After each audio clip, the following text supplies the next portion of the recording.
తెరకొట్టే కారం రంగు రుచి ఆచి కారం పొడి. రాయచోటిని జిల్లా కేంద్రంగా కొనసాగించాలని, అవసరమైతే తాను మంత్రి పదవి వదులుకుంటానని సీఎం చంద్రబాబుకే చెప్పానన్నారు మంత్రి మండిపల్లి రాంప్రసాద్ రెడ్డి. జిల్లా మార్పు విషయంపైన నానా యాసంగి చేయడం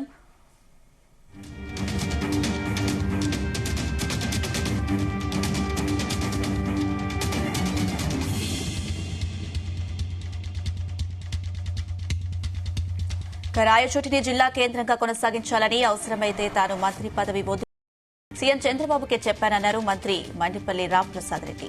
జిల్లా మార్పు విషయంపైన నానా యాగి చేయడంపై వైసీపీ నేతలకు తగదన్నారు. జిల్లా కేంద్రంగా కొనసాగించాలని జగన్ రెడ్డి హైకోర్టు, సుప్రీంకోర్టులో పిటిషన్ దాఖలు చేయగలరా అని ప్రశ్నించారు. తనపై సోషల్ మీడియాలో తప్పుడు ఆరోపణలు చేస్తున్నారని మంత్రి మండిపల్లి రాంప్రసాద్ రెడ్డి అన్నారు.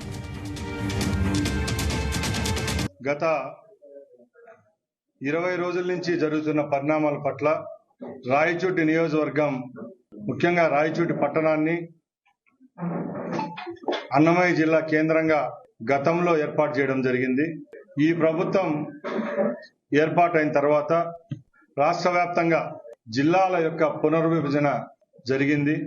అన్నమయ్య జిల్లాలోని కొన్ని నియోజకవర్గాలను వేరే జిల్లాల్లో కలపడం, మీ నాయకునికి చిత్తశుద్ధి ఉంటే ఇక్కడ ఉన్న మాజీ శాసనసభ్యుడు మాట్లాడడం కాదు, మీ అధినాయకుడు ఆ రోజు ఎవరైతే రాయచోటిని జిల్లా కేంద్రం చేశానని చెప్పాడో ఆ వ్యక్తి, నేను రాయచోటి జిల్లా కేంద్రంగా చేశాను, ఈ రోజు మదనపల్లికి ఎందుకు మార్చినారని మదనపల్లికి సంబంధించిన వాళ్ళను, పీలేరుకు సంబంధించిన వాళ్ళను, తంబలపల్లికి సంబంధించిన వాళ్ళను, పొంగునూరుకు సంబంధించిన వాళ్ళను, రాజంపేటకు సంబంధించిన వాళ్ళను, కోడూరుకు సంబంధించిన వాళ్ళను చెడ్డ చేసుకుంటారా అని అడుగుతున్నా.